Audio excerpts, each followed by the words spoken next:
All right, lads, welcome back to me podcast, Cheaper Than Therapy. Mick Thomas here. How are you? Thanks for liking, subscribing, sharing, and coming on back there. Forgive me again. I'm in a cubby room in my daughter's video game area, and that's what it's come to. I am building a new studio, actually trying to build a new one from scratch, from the ground up, bricks and mortar, all that kind of stuff. It's going to take a few months because the illegal Mexicans I hired to come do it don't want to come out in the cold. So there's that. So you talk about cheap labor and how hard they work, but let's be honest, you know, the Ecuadorians would have done it quicker. I'm joking. I'm joking. Of course, building it from scratch. It'll take a while though. So in the meantime, I'm gonna be jumping from here to there. I'll be doing it from hotels because I got some stuff coming up. Um, Check out my other podcast, will you? With my good friend Corey Brooks, the Manxiety Show. It's about mental health for men, for lads. It's really kind of like, sorry, women, it's not all about you. This is a show that takes risks because there's no shows that are pro men, and that's what we do. We go in and it's basically a show for almost about half an hour, somewhere between half an hour to an hour, and we just examine each other's prostates, and that's all the show's about. Corey bends over, I check his prostate, and then I bend over and he checks my prostate. And you really get to see what's going on with Mick and Corey in the Manxiety Show. No, it's a serious show. There's only not we don't add humor. We try to add some humor to it. Obviously, we don't want to be depressing and miserable show. But yeah, it's a fun show. It is aimed because I got certifications and stuff now, counselor and all that kind of stuff I did during COVID. I'm like, what am I going to do with it? What am I going to do with it? Meet people one-on-one and talk to them? No. So I'll just take my knowledge and we'll put it out there into the world, into the universe, into the stratosphere, if you will. So I'm coming to you now from check the Manxiety Show. Wherever you get your podcasts, on YouTube too. It's you can watch us in the lovely Sticks and Stones studio. Or you can listen wherever you get your stuff like this too. So with the new studio, by the way, I'm going to have some really cool guests on. I'll be able to do that now properly. Because I could probably do it from here, but I just really wanted the technology. Because I've always been kind of guerrilla when it comes to making this kind of shit. And I'm just so useless when it comes to technology. So, but, it's fucking snowing out there now again, and it stopped snowing, and it's just like I was supposed to be on a cruise, but for reasons I can't mention why I'm not on the cruise. We'll just say the vid got involved, the COVID got involved, and now I'm not on. Like I'm not, on the sunny seas. Size, I didn't know what that said there. I'm not on the ocean. I'm not out there. I'm not on a Congo line. Right? Feeling hot, tot, tot. Nah, it's not me. I'm not on that Congo line. I'm not sitting on a deck, on the Lido deck. Having said that, I would have been only seniors. I would have been the youngest person on the ship, and that's not including the Filipino staff that work there. But yeah, feeling hot, hot, hot. I can't do it. Mick Thomas in a Hawaiian shirt. Away, away, away, away. Just fucking shoving shrimp in me gob. Big com, you gotta do a show. Alright, go do a show. 20 minutes here and there, stand-up comedy to the old folks who get annoyed. I didn't like that joke you said about... People's sense of humors, man, are just fucking ridiculous, You don't have to like your joke. That's the thing too, right? You don't have to like your joke. But don't like a joke just because it's not funny. Don't because it's not... it's not... It touched a nerve. You know what I mean? Like, is it... Like... Congo line on fucking... because a lot of people die on cruises, actually. Not jump overboard. I mean, that does happen too. Sometimes you get married couples and they go, I can't take it anymore. She's drunk. And we're supposed to take an ice sculpting class tomorrow, on the deck, and she won't shut the fuck up, and I just want to let loose, and you just jump, right? The abyss is there. It's nighttime. The abyss is there. You know what I mean? I get it. You gotta do, you know what I mean? But I just don't want to. I just don't want to be on a ship with with this sick. This cruises in general. You don't want to be on there. Being the youngest person, because people die anyway. So that's the point I'm trying to make. And people die on cruise ships, and you don't want to make an announcement. Hey, everybody, we have a Congo line leaving, but please, when we take the Congo line past B17, just keep the noise down, please, because Mr. Patterson passed away today when he went out jet skiing when he shouldn't have been jet skiing because he was 87 years of age. You know what I mean? So you're like, feeling as you go by the dead person's cabin. And then cruise people think they're traveling too, right? Like, oh, I travel. Do you? Where do you go? Define traveling to me. We went down to all these islands. Which island? Saint Domingo. And then lovely culture. Really, what culture did you see? Well, we got off the boat. We went straight to Hooters and got Wi-Fi. So lovely culture down there. And we got shark tooth necklaces for the grandchildren. Traveled, real culture. Oh, did you go the extra 20 minutes in and see the poverty in town? That's not.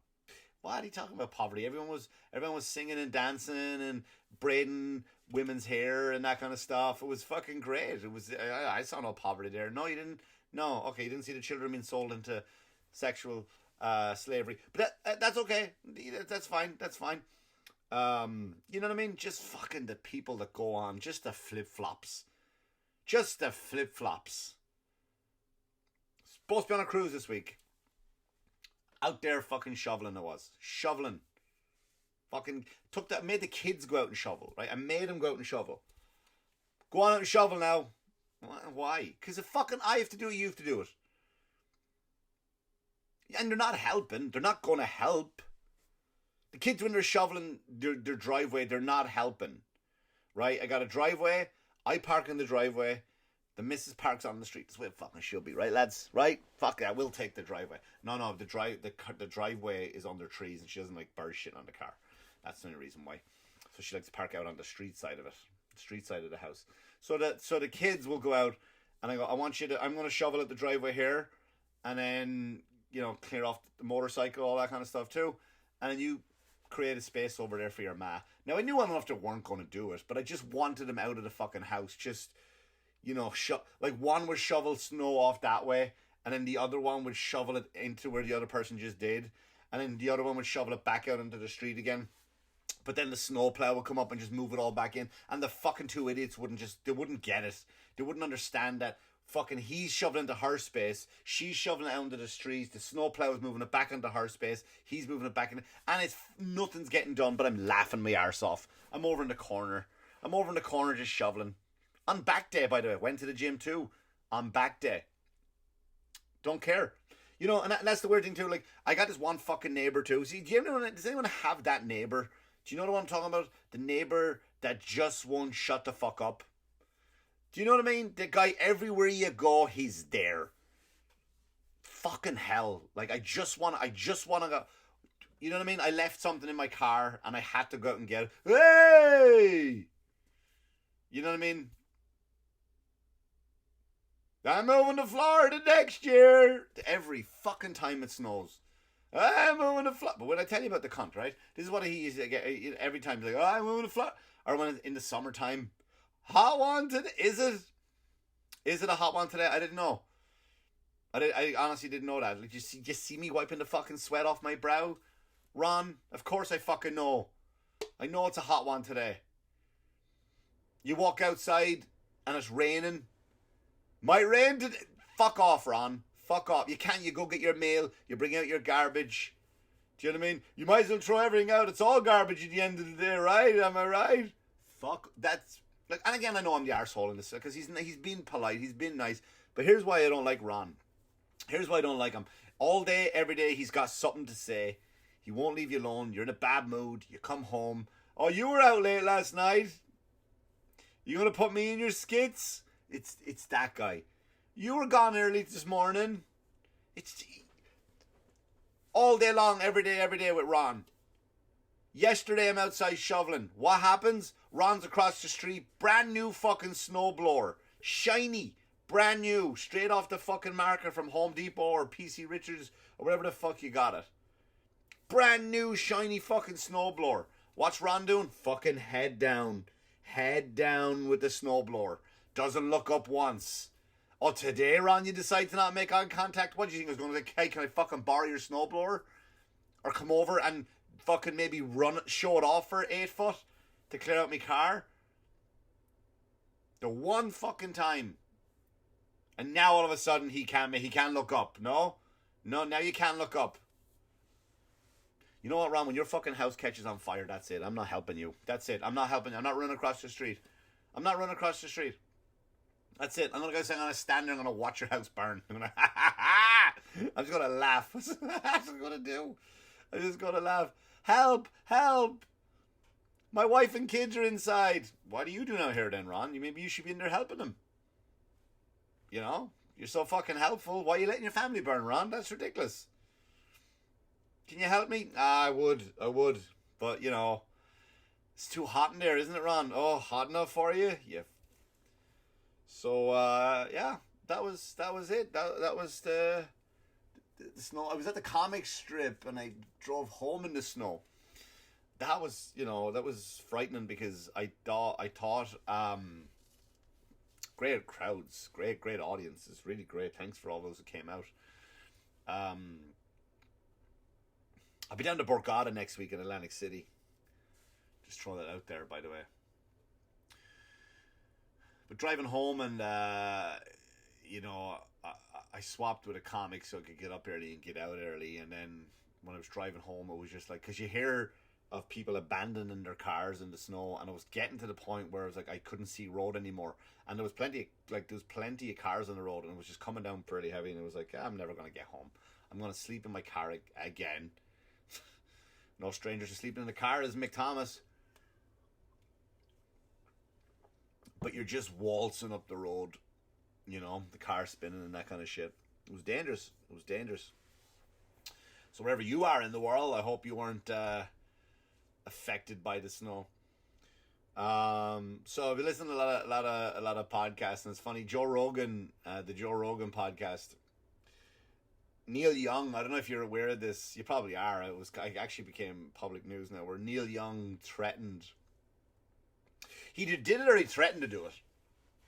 To take all his music off of Spotify, unless they remove either Joe. I'd never make a journalist. I should have done my due diligence. Either he stopped spreading misinformation about COVID, or they either take him down or whatever, or cancel, take the episodes down or take him up. I don't know what it was, but Spotify should fuck off, Neil. You're like, really, Neil Young? Really? Is that a threat?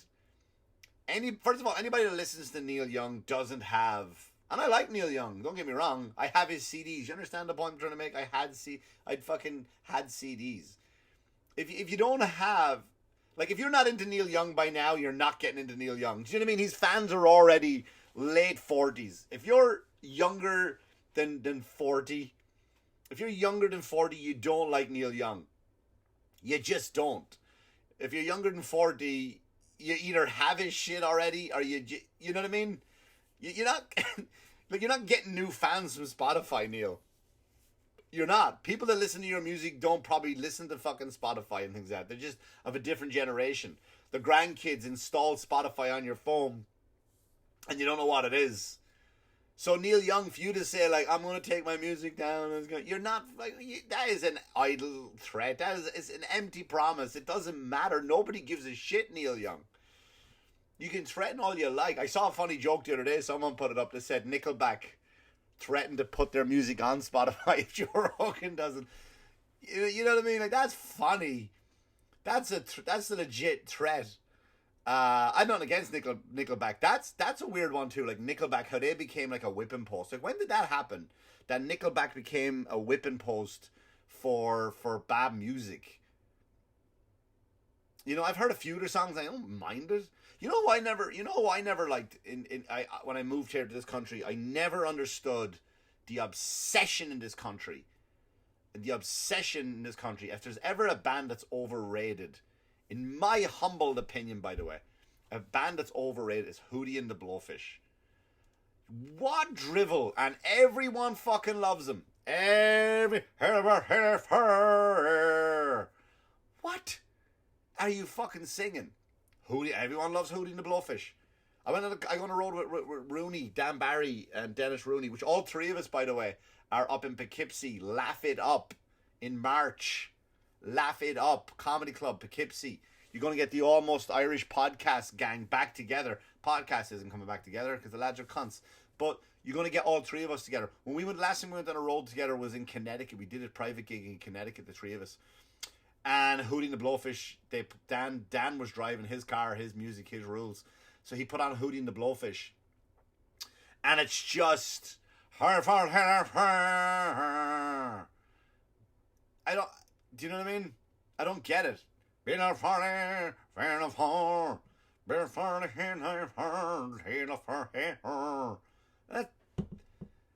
America loves Hootie and the Blowfish. Loves it. Can't get enough of it. And I just I don't understand the obsession of it. I really don't. It was like when you go to Ireland, there was a band in Ireland called Aslan. They were a band that never made it. They were very popular amongst, I guess, the indie scene. They never really made it, and rightly so. They were shy, but they just had this weird following of Irish people. You know, look them up, Aslan. I don't know if you like them.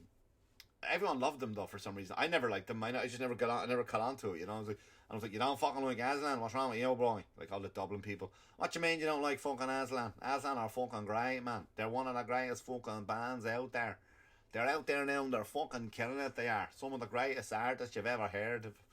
Way better than fucking that Bono fella. Sure, who's that Bono fella? You two never fucking heard of him.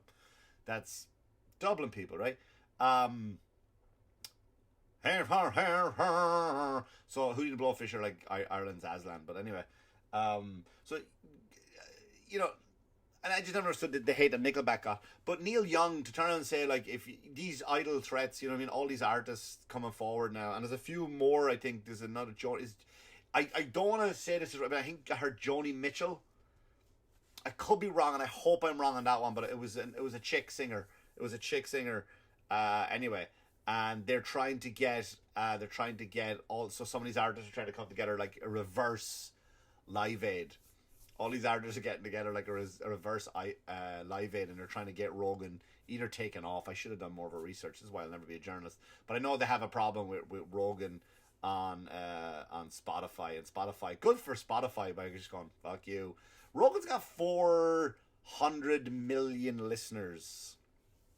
400 million listeners. Do you understand that? Like, that's countries. You got that. I think that's Europe. That's all of Europe.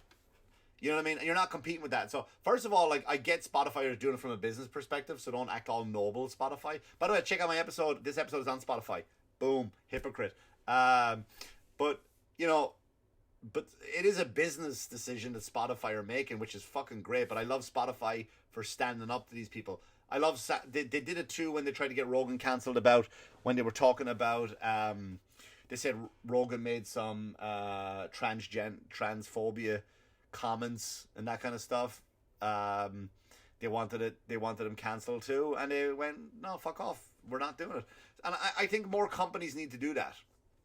I think more companies need to stand up to these bullies, because that's what they are. You're just a bully because you know what it is. You're not getting your way. You're not getting what you want out of it. It doesn't fit your narrative. So now what you're wanting to do is you want to try to get rid of these people. And it goes back to, you know, like the cancel culture train, I think is kind of coming to an end, thankfully, because people are sick of it. You know what I mean? And I hope this goes across the board. Music, comedy, movies. Stop, you know, this whole fucking movement of and I understand your heart is in the right place. I do. I get that. I understand. But the wokeness of the world now and the tantrums, if you don't get your way, you're going to fucking put... Do you know what I mean? Like, it's like when you play Monopoly, the game Monopoly with your family, and then you realize you're losing and you don't like that your brother has all the hotels, and you just fucking flip the board over and you walk away. So now nobody gets to play. And that's what you're doing. So Neil Young You know what I mean? Like, for you to turn and say like, "Oh, I'm taking," it's wrong. You know, you're an artist. You are an artist. Joe Rogan is an artist. Like it or not, he's an artist. I mean, he might be a barbarian, cage fighter, not fighter, but he's a former fighter. Listen, we had the same fucking, we grew up with the same style of martial arts. We did the same type of fighting. He's not an asshole. I get what I'm telling you. He's a fucking tough son of a bitch. He's a funny son of a bitch. He's extremely intelligent, even though he tells people he's not. He always likes to go like, "I'm a moron." He's not. He's not. And he's turning the world onto just people who getting messages across that you never would have heard of before, different narratives, right? And that's what's happening, is that people don't like it. That it's like, I only have one way of thinking, and if somebody brings in something different that I don't agree with, I want it gone, instead of going, "Oh, that's interesting. I can see how you came to that point, but I don't agree with it." You know, and these people want people like Joe Rogan gone. And it's not a conspiracy. I'm not going to go into there's a deep conspiracy about it. It's just that, listen, you're a baby, Neil Young. You're acting like a baby, and all the artists that get together and want him gone. And you know, I watched that documentary on Harry Potter. Fuck knows why. I don't know why I watched it. I don't know why. I was writing something and I left it on the background just for a distraction. And they were showing these interviews. Bang, bang, bang. Harry Potter is fucking the chick who played Hermione and all that stuff. And then it cut to J.K. Rowling, and it had to say on the clip, this was recorded back in 2000 and blah. Meaning, hey, this footage is taken from when she said the thing that you didn't like her to say. Do you remember that thing she said you didn't like her to say? Well, this recording is because heaven forbid that, you know, if we showed an interview with her now, you're like, well, why are you dealing with her? You love the Harry Potters, right? Don't you? Don't you love the Harry Potters? You love them all the fucking 12 books. And I know it's like 8 books, something, whatever it is, 7, 6. I don't know. I'm not a Harry Potter fan. You love the books, you love the fucking movies. Right? She's good enough for that. Did you stop reading? You know what I mean? Does it change that you enjoyed those books? Does it change that you enjoyed those movies? No, it doesn't. It doesn't change anything. I think this rant is going nowhere. I don't fucking know, but just people, you know, wizards. I guess that's what we're supposed to take away from that. Wizards, wands and shit. That fucking lost it. I lost it. I lost my train of thought. But anyway, listen, I just think Joe Rogan, I'm on Spotify still. So Neil Young will probably want to cancel that. I know Bon Jovi might have a problem with this episode. Bon Jovi want to take it down. You know what would be nice? If Hootie and the Blowfish listen to this. Hootie and the Blowfish, if they listen to this and they go, we want Mick Thomas gone from Spotify, or else we're taking all our music down. Bring it on, Hootie. Look, at my point is, guys, stop being babies. Stop being babies. Just get on with the world. People are different than you. People have different opinions than you. That's it. That's it. They're spreading misinformation. Well, if you believe it's misinformation, right, then you've obviously done your research. So you should be confident with the knowledge that you already know. Savvy? Does that understand? If you think what he's spreading is misinformation, then you must obviously know the other side of that coin. If you know the other side of that coin, then it doesn't matter what he's saying, because you believe. Does that make sense? Does that make sense? I'll leave that right there for you. Like it's something profound, but it's not. Just a bit of common sense for you. Anyway, lads, that went by fast, didn't it? That went by fast. 23 minutes. I got shows coming up. I'll promote them next week, right? For now, couldn't be bothered. But anyway, check out the Manxiety Show wherever you get your podcast from. Thanks for listening, lads. Thanks for liking, subscribing, sharing, commenting, and all of that stuff. All of that stuff. I greatly, greatly appreciate it. So take care of yourselves, and as always, wash your hands, you dirty fuckers. Good luck to you. Good luck to you.